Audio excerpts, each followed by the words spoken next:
development and prognosis. So if we just start off with a tiny bit of background, we know that breast cancer is one of the most commonly diagnosed cancers, and as you can see from the diagram here, it's the leading cause of death from cancer among women. In 2010, the data from 2010 showed that breast cancer accounted for 31% of total cancer cases in the UK. If we look at some of the risk factors, we know that men can develop breast cancer, but it's generally associated with women, and this is thought to be due to exposure to the female hormones estrogen and progesterone, both of which are known to increase risk. So factors such as age at first period, age at menopause, the number of pregnancies, use of HRT, birth control, and so on, can all influence risks because they all are related to the length of time that a woman is exposed to these hormones. Interestingly as well, women who start carrying a little bit of weight, so obesity and weight gain, this is also likely to increase the risk of developing breast cancer because of the higher levels of estrogen derived from fat tissue, which is the main source of estrogen, certainly in post-menopausal women. Because of the association with the length of time we're associated, we come into contact with estrogen and progesterone, then age is obviously going to be a significant risk factor as well. We then have various genetic risk factors. Obviously, not all breast cancer cases are sporadic, and about 5 to 10% of all breast cancer cases are thought to be hereditary, and women carrying certain genetic altered versions of tumor suppressor genes, for example, so BRCA1 and BRCA2 are at a significantly increased risk of developing breast cancers, and individuals with a family history, so a first-degree relative, for example, with breast cancer, will around about double a woman's risk of developing it herself. We've known for some time that both diet and lifestyle can influence cancer risk and progression. And if we look at the epidemiological data for breast cancer risk, we can see from migrant studies that those women who live in low-risk countries who then migrate to high-risk countries are more likely to develop breast cancer than women who remain in the low-risk countries. And this suggests that there is heavy impact of modifiable lifestyle and environmental factors on breast cancer risk. And when it comes to looking at specific dietary factors, the role of dietary fat intake is one of the most intensively studied nutrients. And again, if we look at epidemiological evidence, we know that there is a strong positive correlation between dietary fat intake and certain cancers, such as colon cancer, prostate cancer, and again, breast cancer. We know that epidemiological, in particular experimental studies, so animal studies, for example, have shown a link between dietary fat and breast cancer. And it's worth bearing in mind that it appears it's not necessarily the amount of fat within the diet, but it's actually the not the total fat, but the type of fat that seems to be more important. And so if we start looking at polyunsaturated fat intake, and specifically omega-6 and omega-3, so the omega-6 to omega-3 ratio, these two families of polyunsaturated fats are known to influence proliferation, differentiation, and apoptosis of breast cancer cells, and this can directly affect breast cancer prognosis. So for those of you who have attended some of my previous webinars, then this slide will probably be familiar, but it's kind of here really to just emphasize the importance of the omega-6 and the omega-3 families of fatty acids, and specifically arachidonic acid and EPA. And these fatty acids, they're incorporated into our cell membrane, and they regulate various factors such as cell fluidity, metabolism. They're important for normal growth and development, and obviously huge impact on brain structure and function. When it comes to looking at cancer and cancer risk, for example, their role as eicosanoid producing fatty acids is incredibly important. EPA and AA produce this family of hormone-like substances, the eicosanoids, and they give rise to products that are involved in immune function, cardiovascular function, and specifically here today we're going to be talking a little bit about inflammation and cell cycle control. So if we look specifically at cell cycle control, we know that AA and EPA have opposing actions on cell cycle, and we know that the hallmark of all cancers is inappropriate cell division coupled with a lack of programmed cell death of genetically altered cells, and this leads to uncontrolled cell turnover. So in its simplest form, this is the hallmark of abnormal cell growth. Omega-6 fatty acids have notoriously been associated with an increased risk of developing cancer, and omega-3 have thought to have a protective effect against the development of cancer. It's the opposing effects on proliferation, differentiation, and apoptosis that is significant in whether genetically altered cells progress through to cancer. Not surprisingly, because the differing aspects of these two fatty acids, EPA is gaining huge amount of interest as a chemoactive agent. Not only does it actually appear to reduce the risk of developing cancer, but its anti-proliferative effects, coupled with its ability to induce programmed cell death, means that supplemental EPA may have a significant impact on halting the progress of several types of cancer. And there's actually a lot of interest at the moment of pure EPA in the treatment of colorectal cancer, and it's actually entering phase 3 trials at the moment.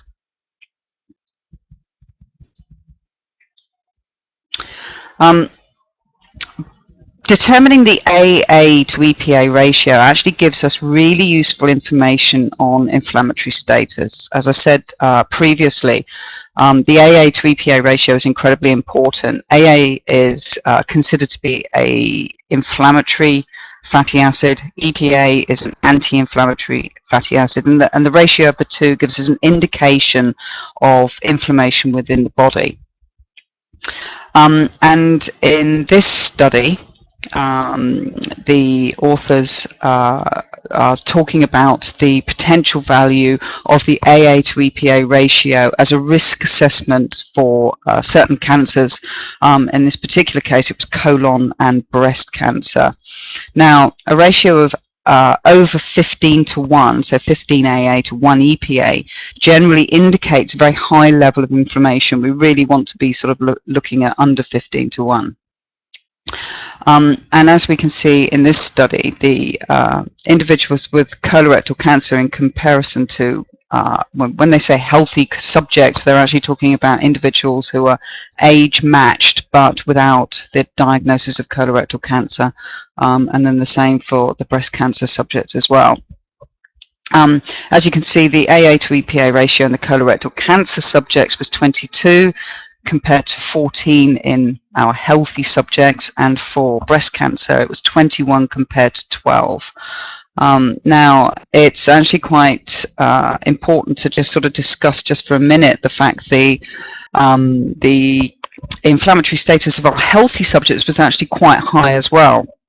And it was important actually to make sure that the healthy subjects were age matched, because the AA to EPA ratio is actually age dependent. Basically what this means is that as we get older we naturally become more inflamed, so it's not that surprising that our healthy subjects at a mean or median age, sorry, of about 70 to 77 were actually quite inflamed themselves, but it's much higher in the cancer subjects. So when we're relating inflammation with cancer, it's actually estimated that around 25% of all human cancers worldwide are caused by what we call non-resolved inflammation. So this kind of gives rise to the question of, is cancer actually an inflammatory disease? And to some extent, we can actually say yes. We know that inflammatory cells are found at the microenvironment of all most, if not all, tumours, and that particularly a very high AA content of these cells indicates that there's a pro-inflammatory microenvironment within the tumour tissue. It's these products that are derived from inflammatory cells that influence just about every aspect of cancer. And again, just another review. Some of you may have seen this slide before, but it's just really to sort of highlight what we mean by inflammatory resolution. When we have an inflammatory response, which is quite normal, the whole process begins with products leukotriene B4, prostaglandin E2, PGE2, sorry. These are inflammatory eicosanoids that are derived from arachidonic acid, and they drive this immune response, this inflammatory response. However, once the crisis is over, we need to hit this eicosanoid switch. So we need to switch from pro-inflammatory to anti-inflammatory to be able to then sort of reach this stop signal for resolution and then termination of the inflammatory response. Now, if you have high amounts of arachidonic acid and you don't have enough EPA, omega-3 EPA, then you're going to be producing far too many inflammatory products and not enough anti-inflammatory products to actually ever kind of reach this stop signal. And what we see is this sort of bubbling under inflammatory response. And so that's what we mean by unresolved inflammation. In regards to breast cancer, we know that inflammation may drive certain symptoms such as fatigue. And this is a study, the HEAL study, the Health, Eating, Activity and Lifestyle study. It was a prospective patient cohort, started in 1996, enrolling around 1,200 women with early stage breast cancer, and it's completed several follow-ups since. The study set out to examine the relationship between physical activity, diet, weight, history, body composition, and to relate it with breast cancer prognosis. And in this study, the authors are reporting the intake of omega-6 and omega-3 fatty acids amongst breast cancer survivors, and they found that those women who had high intakes of omega-6 relative to omega-3 had higher levels of inflammatory biomarkers. So in this case it was C-reactive protein, and that the amount of C-reactive protein was directly associated with the highest levels of fatigue. So inflammation, producing inflammatory products derived from arachidonic acid, driving fatigue in breast cancer survivors.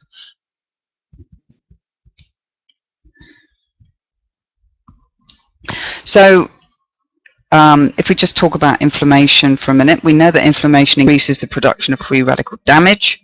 If it's not repaired, it can lead to the primary genetic mutations that can then trigger malignant cell transformation. So they can sort of be the trigger to the onset of a cancer cell.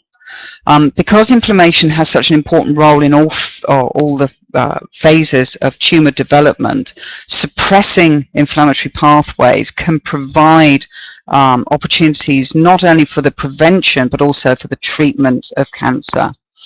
And so we know that arachidonic acid is our precursor to inflammatory products. and it's a 20-carbon polyunsaturated fatty acid.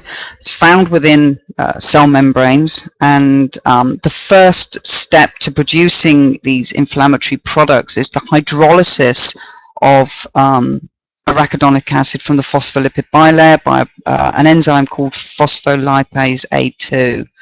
Arachidonic acid, free arachidonic acid, is then available to be converted by an enzyme called cyclooxygenase, or Cox. And this enzyme converts arachidonic acid to an unstable product called PGG2. PGG2 is then converted to PGH2, and this PGH2 is the common precursor to all other inflammatory prostaglandins that are derived from arachidonic acid. So there are several different types of prostaglandins. They all have different functions within the body, but they're all pro-inflammatory.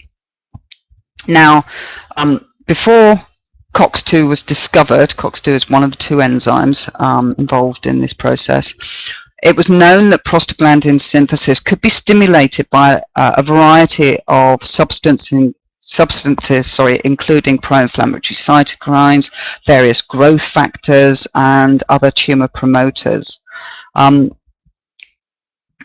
And the effects of this were due to the activation of these phospholipase enzymes, which then supply arachidonic acid to COX.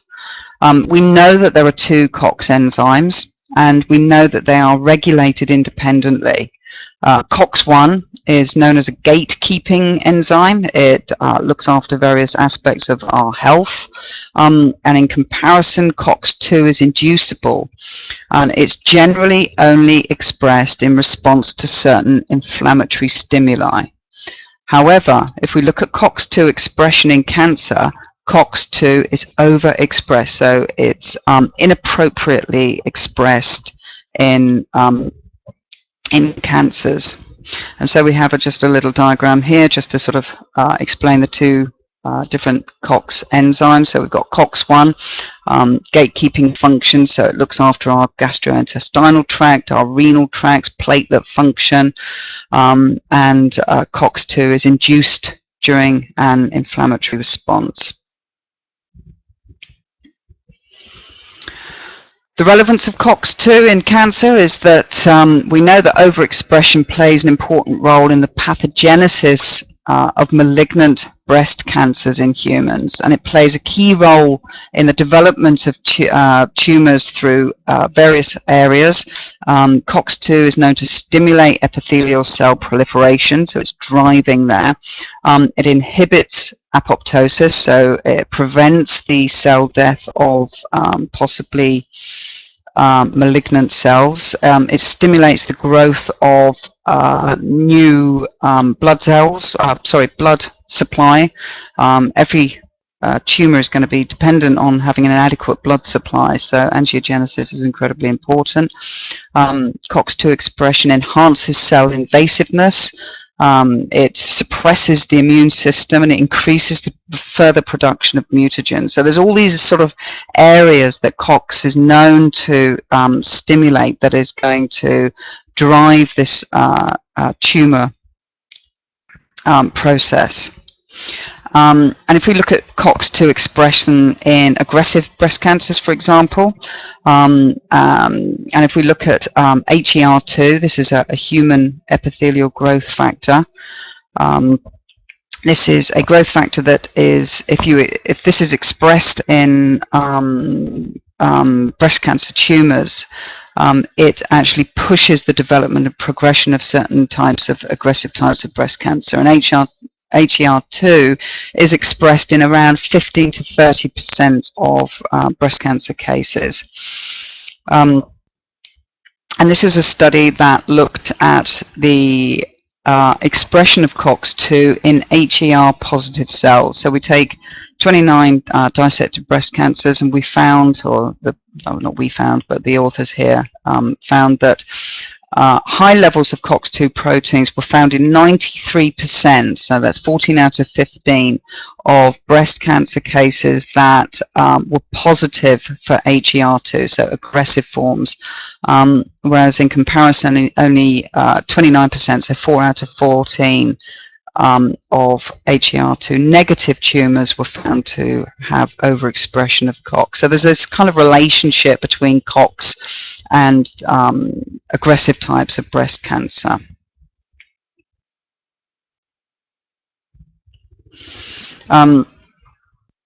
Okay, so what about COX-2 expression and breast cancer prognosis? Okay, this is a study. It was published in 2012. We have 57 primary breast cancer patients and a control group of 27 patients without breast cancer.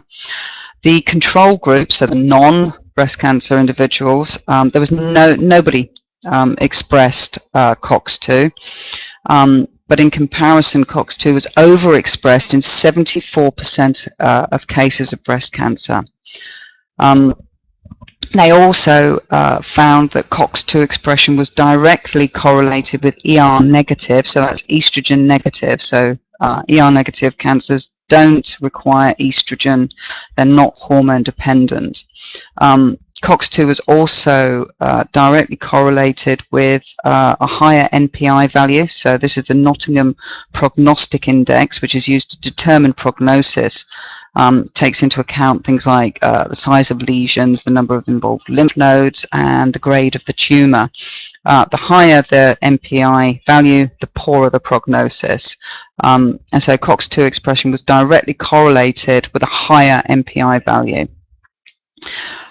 COX-2 overexpression was found to correlate with the aggressive phenotype, so the high histological grade, tumour size, high NPI value, ER negativity, and again HER2, as I discussed in my previous slide. So in summary, we know that COX-2, or the slides that I'm showing you are showing that COX-2 expression, this inflammatory mediating enzyme that gives rise to inflammatory products, is associated with cancer, breast cancer prognosis, and driving the cancer itself. What about COX-2 and estrogen, or estrogen positive breast cancers? So around 75% of all breast cancer cases are hormone dependent, so they're driven by the action of estrogen. Because they're driven by the actions of estrogen, they actually do respond well to hormone treatments that block estrogenic activity. Now, estrogen is produced by the action of an enzyme called aromatase, and as I've said earlier as well, postmenopausal women, the majority of estrogen is produced from aromatization within adipose tissue, and it can actually occur within the tumour itself.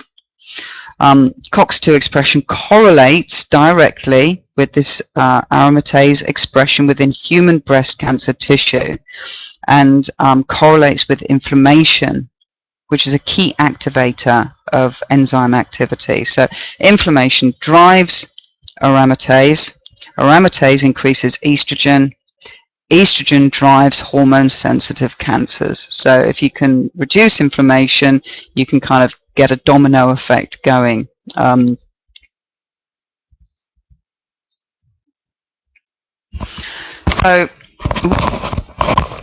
So what happens if we block COX-2 activity? And this is a key area for pharmaceuticals, really.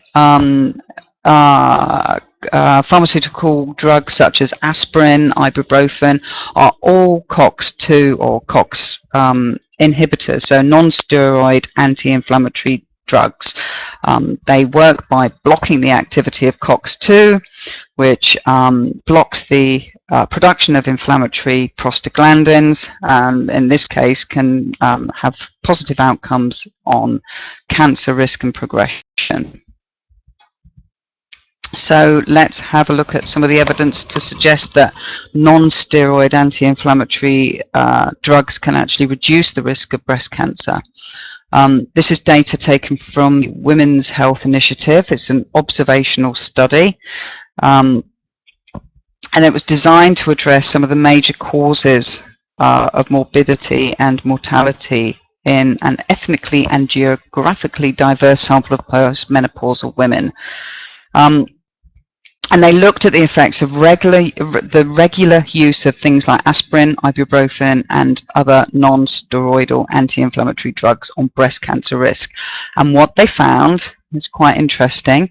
Of those women who took non-steroid anti-inflammatories, a standard dose, at least twice a week for at least 5 years, had a 21% decrease in breast cancer risk. So that's quite considerable. That's a fifth.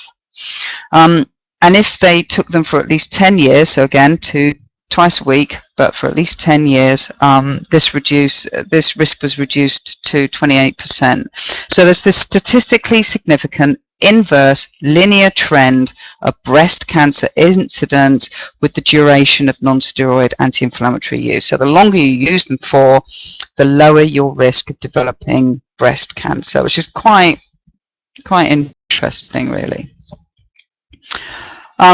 But interestingly, it's not actually just breast cancer. Non-steroid anti-inflammatory use has been shown to reduce the risk of developing several types of cancer. This is a study published in 2005 looking at the risk of intake of non-steroid anti-inflammatories in 10 different types of cancer. And they found that, again, daily intake of non-steroid anti-inflammatories, primarily aspirin, produced a risk reduction of 63% for colorectal, 39% for breast, 36% for lung, and 39% for prostate. So it's really quite significant figures here. The only cancers that were found to not respond to non-steroids were pancreatic, bladder, and renal. And again, the effects become apparent after 5 or more years and stronger with longer duration. So the longer you take non-steroid anti-inflammatories for, the lower the risk of developing certain types of cancer. So it's blocking Cox activity. Not surprisingly, the interest in a non-steroid anti-inflammatory use in breast cancer risk has given rise to several meta-analysis studies, and I always find that meta-analysis give a much better indication of what's actually going on. And this first study here, and this is just a very sort of brief summary. So it was a meta-analysis of 6 cohort studies, and they reported an 18% reduced risk of breast cancer. Again, this is for minimum 5 years use of non-steroid anti-inflammatories. A later study, 38 studies, regular use of aspirin associated with a 13% risk, and regular use of ibuprofen with a 21% reduced risk. 2 more, 2009. 26 studies. There was a 17% reduced risk with aspirin, 19% ibuprofen, and then in the latest study, 2012, meta-analysis of 33 studies found a 14% reduced risk of breast cancer with the use of aspirin.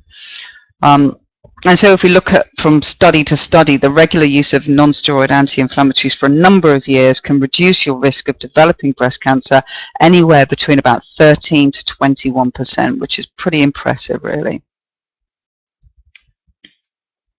So if we can inhibit COX-2, so if we can reduce the activity of this enzyme, we can look at how it influences cancer risk and progression in several areas. So we have our prostaglandin synthesis, inflammatory prostaglandins. We can reduce those.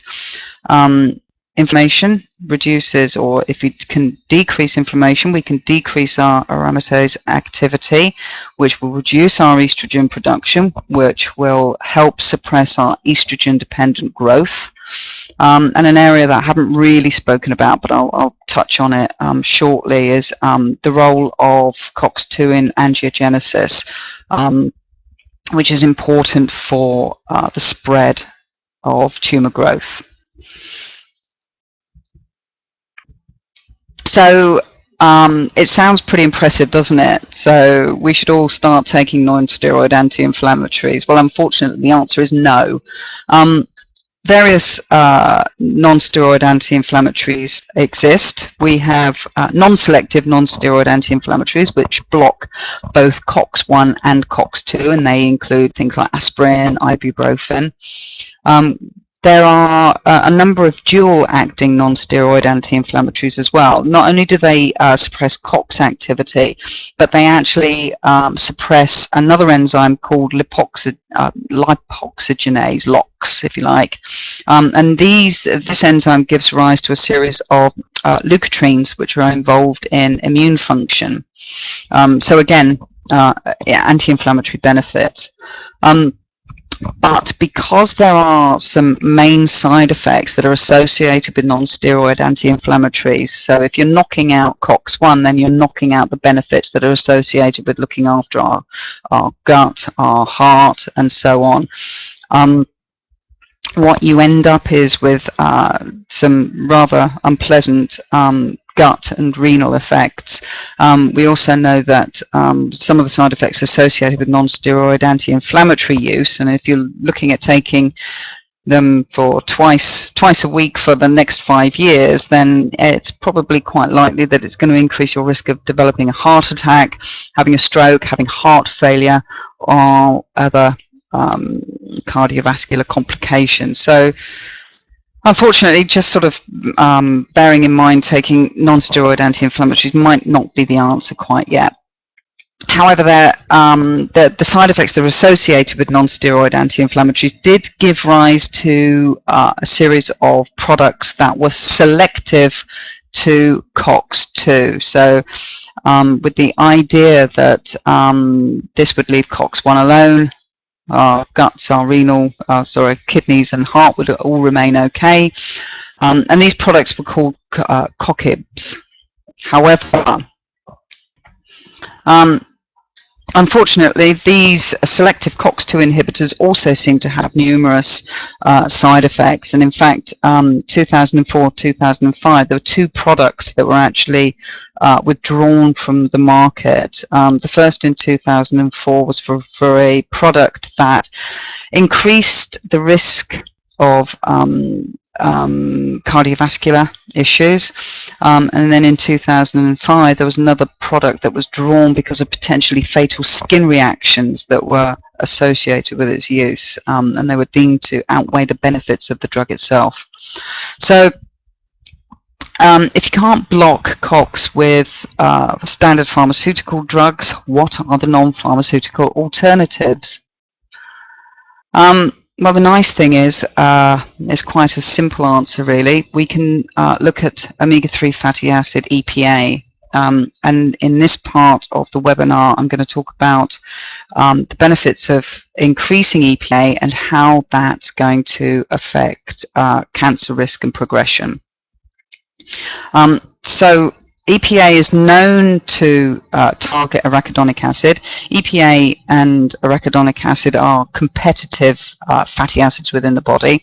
If you increase EPA intake, you actually knock some of the arachidonic acid out of cell membranes. So you actually reduce arachidonic acid in the first place. So if there's less arachidonic acid there in the first place, there's less arachidonic acid there for COX-2 to work on.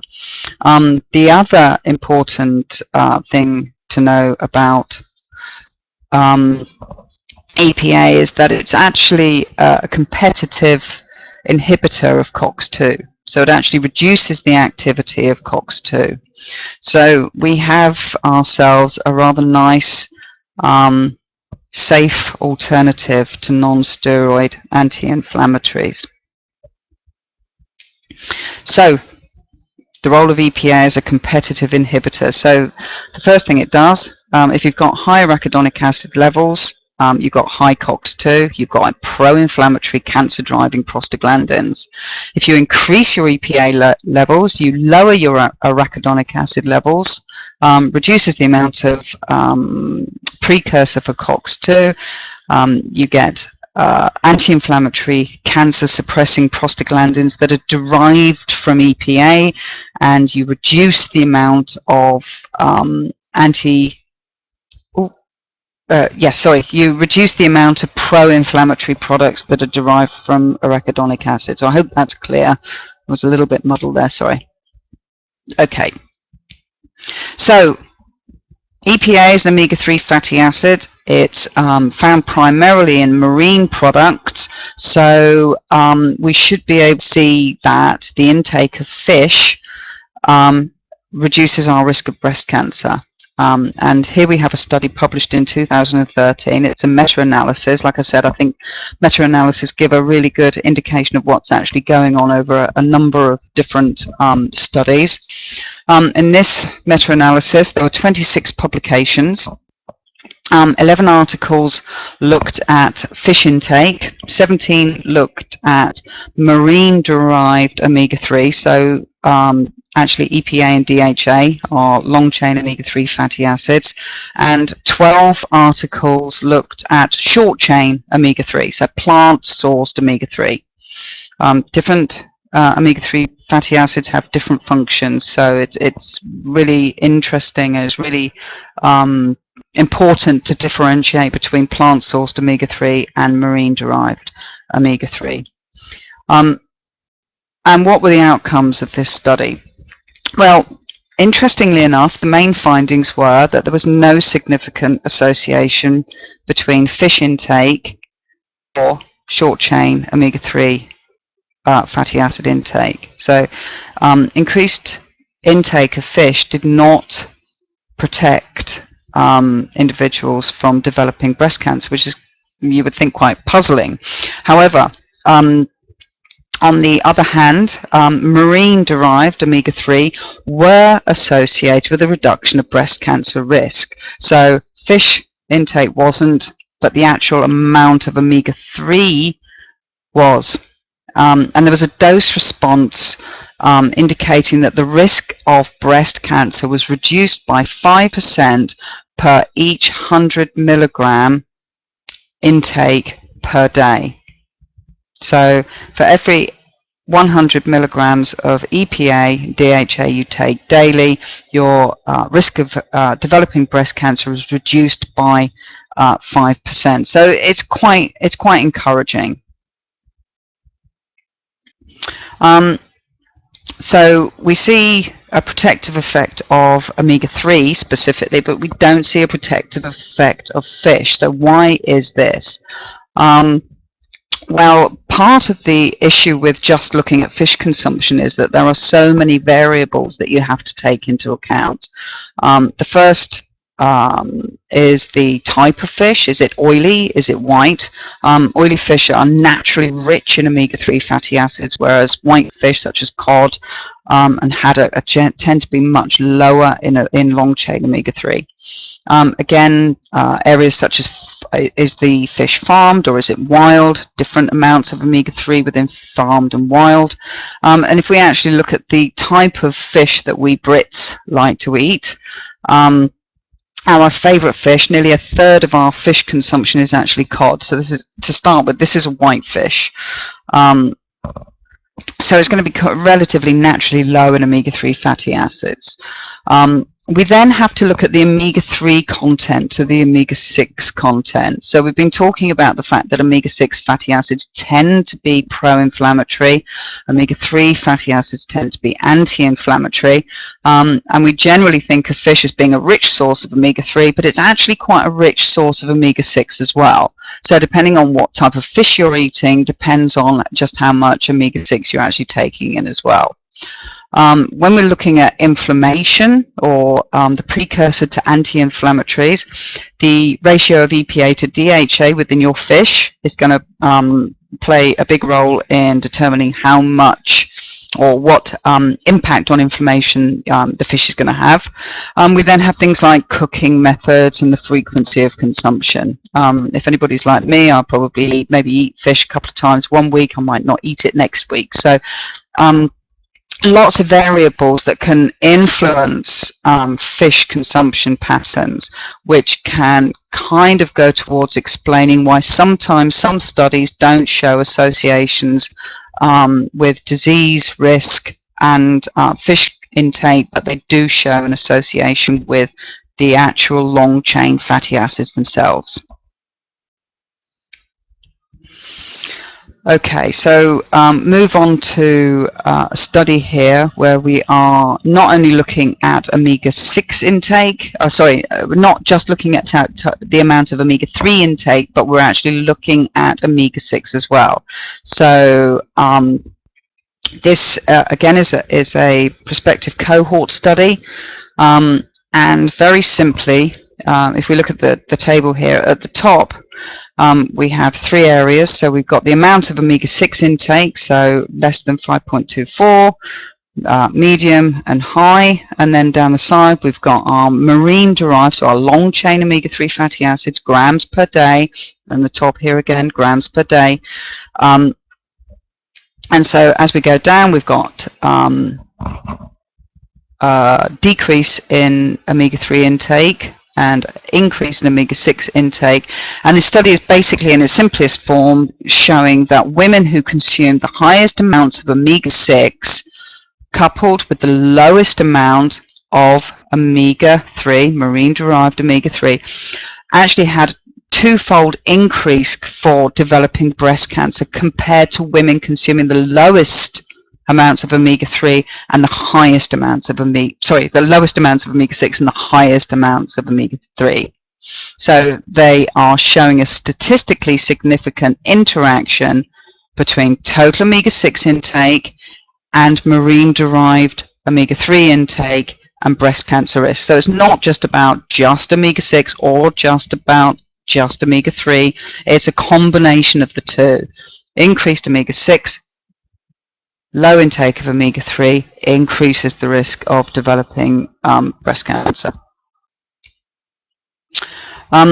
Okay, so we've talked about fish intake, we've talked about the actual amount of omega-3 within fish, but what about data on supplements themselves? The VITAL cohort study was specifically designed with the aim of investigating associations between supplement use and cancer risk. So not just breast cancer, but all types of all types of cancer. Specifically, this publication here looked at postmenopausal women who were current fish oil users, and they were shown to have a 32% reduced risk of breast cancer with a 10-year average use, suggesting a significantly reduced risk of developing breast cancer if they took fish oil. So fish oil as a direct source of omega-3 has a protective effect. And this is a later study taking, again, data from the VITAL study, and they looked at associations between actual fatty acid intake and breast cancer risk, and they combined dietary information with supplement use. They found that saturated fatty acid intake was suggested to be increased risk of breast cancer, and they found that total polyunsaturated intake was not associated with an increased risk of breast cancer. But, so polyunsaturated fats, we're talking about omega-6, omega-3, but they did find that the actual intake of EPA and DHA were inversely associated with risk. So looking at diet as a whole really boils down to the amount of long-chain omega-3 fatty acids within the diet, and these are inversely associated with breast cancer risk.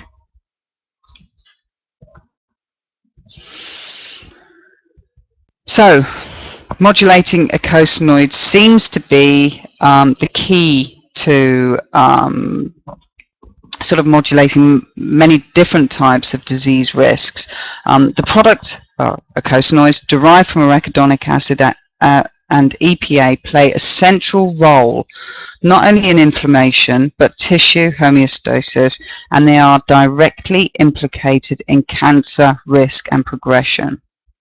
Chronic inflammation is one of the foremost risk factors for different types of malignancies, and this includes breast cancer. We also know that inflammation directly within the tumor microenvironment is recognized as one of the real hallmarks of cancer. So within that tissue, within the cancer area, if you have high inflammation, it's a hallmark of cancer. Regulating eicosapentaenoid production is now being recognized as a method not only to reduce risk but to be or to provide a therapeutic target for actually inhibiting tumor cell growth. So just for a minute, I'm just going to talk about formation of new blood vessels, so angiogenesis. Again, talking of AA and EPA and the opposing roles that they have in regards to angiogenesis affecting tumor growth. EPA inhibits, and not surprisingly, AA stimulates a major amount of pro-angiogenic process in human epithelial cells. So there are various growth factors, insulin-like growth factor, and various matrix proteins that are involved in the migration of endothelial cells. So growth factors and matrix proteins that are involved in the progression of cancer, so that the formation of new tissues, allowing them to migrate and push on out. So we talked mainly about sporadic cancer, but what about the role of EPA and arachidonic acid in BRCA1 and BRCA2? These are human genes that belong to oncogene family known as tumor suppressor genes. They are caretaker genes that produce a protein that is responsible for repairing DNA or destroying cells if damaged DNA cannot be repaired. Mutations in BRCA1 and BRCA2, damaged DNA is not repaired properly, and this increases the risk for the development of cancer. EPA in vitro, so mainly in tissue culture and some animal models, has been shown to directly mediate gene expression in human cells. And very simply, AA has been shown to downregulate BRCA and BRCA2 expression. By downregulating the expression, it actually increases the proliferation and anchorage independent growth of tumor cells. EPA, on the other hand, actually increases gene expression, and this decreases proliferation and increases apoptosis of tumor cells. So again, opposing effects within tumor cells. Okay, so this is actually, I'm not sure whether you can read all of the writing in the little boxes here, but this is a very nice review published in 2013, so it's very new, and it gives a really good overview of the pro-inflammatory and anti-inflammatory outcomes of AA and EPA in regards to pro-inflammatory processes, angiogenesis, and basically the sort of the migration, proliferation, and so on. And if anybody would like to read this paper, then just drop me a line and I can forward it to you. But it's yeah, like I say, it's a really good review, and it goes into quite a lot of detail of the role of or the opposing roles of AA and EPA, generally in cancer in itself, but it does talk about breast cancer as well. So that's really kind of a summary of, or sort of me finishing up here, talking about the role of AA and EPA actually in breast cancer itself. But I'm just coming to sort of the end of the webinar now, and I'd just like to touch on another area in which EPA has been shown to be beneficial, and that is in the treatment of cancer cachexia. Cachexia is a form of muscle wasting that is associated with advanced stage cancer. It's driven by inflammation again, and inflammatory cytokines appear to drive the body's metabolism towards a state of catabolism. So we end up with a breakdown of muscle proteins and fat, which ultimately leads to a chronic state of wasting and malnourishment.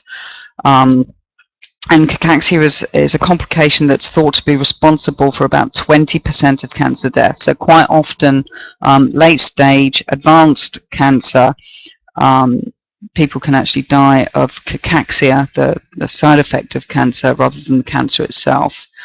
EPA has been shown to decrease weight loss and promote weight gain, and increase survival times in patients affected with cancer cachexia. Now, it's quite important actually to just sort of mention that not all intervention studies have shown improvements with EPA, and it appears that that you need to supplement rather early rather than later when the muscle loss is accelerated. So intervention at an earlier stage is more likely to have a protective effect than late stage. But it's certainly another area that EPA is getting a lot of attention. And I would actually at this point just like to stick up a little bit for the omega-6 family of fatty acids, because I've kind of rather slated them and kind of made them out to be a bit of the sort of bad boys of nutrition. GLA is an omega-6 fatty acid as well. But GLA, unlike arachidonic acid, is actually known to produce anti-inflammatory eicosanoids that are also beneficial for breast cancer risk and prognosis.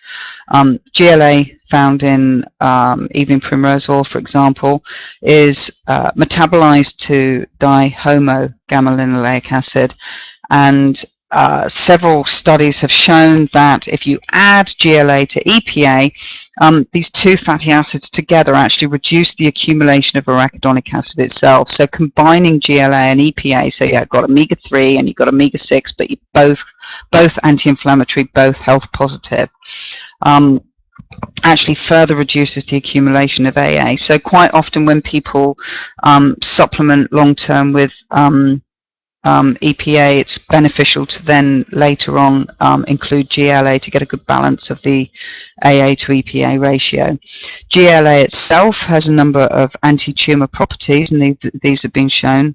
GLA reduces the secretion of various growth factors and proteins that are involved in the migration of cancer.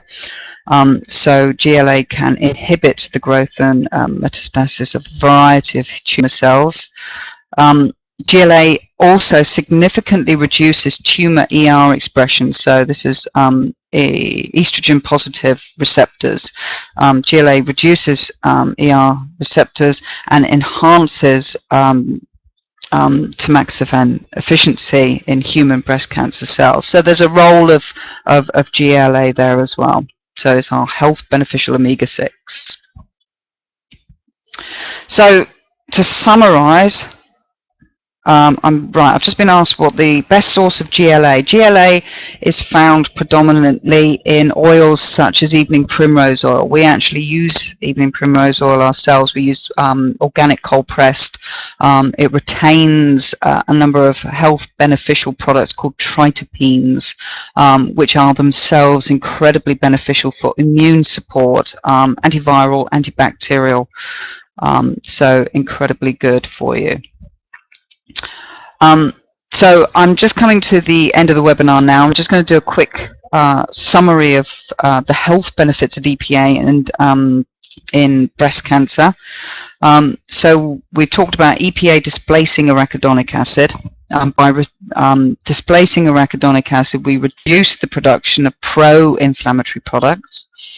EPA blocks the activity of COX-2, specifically COX-2 as well, so it's not knocking out COX-1.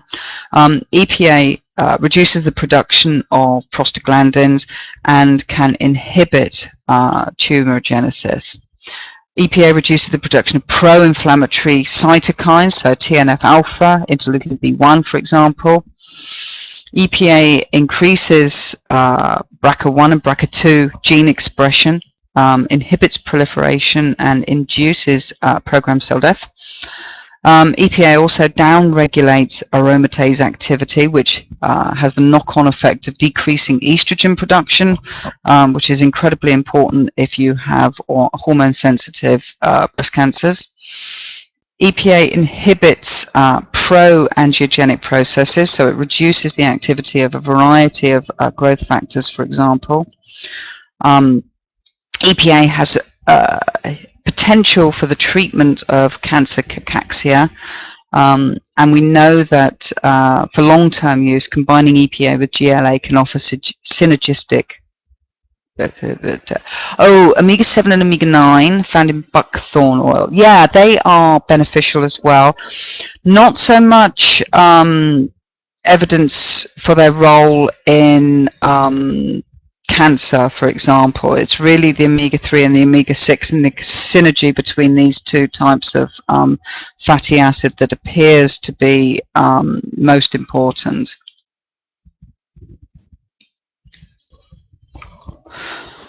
Okay, and obviously we have practically the opposing slide for arachidonic acid. So we have the production of pro-inflammatory products. AA drives inflammation.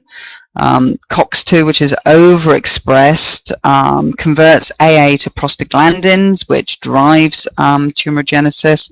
AA downregulates BRCA1 and BRCA2.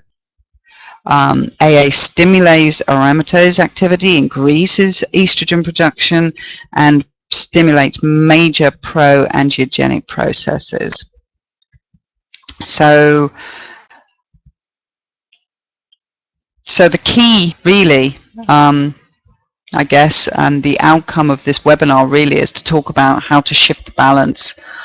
We know that arachidonic acid and EPA content of cell membranes can be altered through the consumption of omega-3. So we can either decrease our intake of omega-6 and increase our omega-3 intake. We know that relying primarily on marine products, so just increasing your fish content, unless you know exactly what you're eating and exactly how much long-chain fatty acids are in there, then it may be better to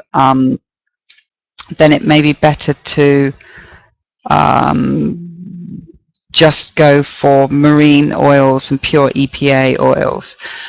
Changing the fatty acid composition of cell membranes affects many areas of health. So we're looking at changes in membrane structure, which influences cell-to-cell communication. We know that changing the fatty acid composition of our cells changes the products that are involved in immune function, inflammatory cascade, also in cardiovascular health. We change cell signaling, and variety of gene expressions, and obviously biggest impact is obviously cell cycle control when we're talking about here. Okay, right. I'm getting some questions coming through. Okay, so here's some contact details. If you'd like any information about Eigenis, our products, if you're not familiar with them, if you'd like access to any of the references that I've quoted here today, do have quite a few references. If you'd like access to any of the references, drop me a line and I can direct you accordingly. These are the contact details. I'd like to just say thank you everybody for giving me an hour of your time, and I hope that you found this webinar helpful and informative. Keep your eyes peeled. We've got some more webinars coming up in the future, and hopefully they should be informative as well. I have got some questions just coming in here. Oh, thank you very much for these slides. Will be on YouTube as usual. Anybody who wants an actual copy of the slides, absolutely, yeah, just drop me a line I've got some email addresses. I can drop people's names down as they're asking, and I can forward them to them. In regards to looking at plasma fatty acid levels with people with a history of breast cancer, absolutely. It would give very valuable information on the status of the inflammation within the individual themselves. So yes, absolutely. Okay, yep, Dal and Morna, yep, I'll forward you a copy of the slides. Oop. Excellent, yeah, okay. I've got quite a few people kind of coming up and asking for the slides. Would you mind awfully just dropping me a line? NinaB@igenis.com is my personal email address. If you just drop me a line, ask the slides, and I'll forward them to you straight away. Okay?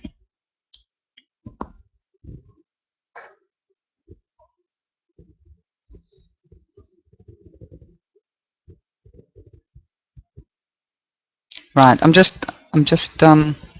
Yeah. Okay. Thank you very much indeed. Okay, so I'm going to say goodnight at this point and let you all go off and enjoy the rest of your evenings. But yes, please do email me and I'll forward you the slides. Good night.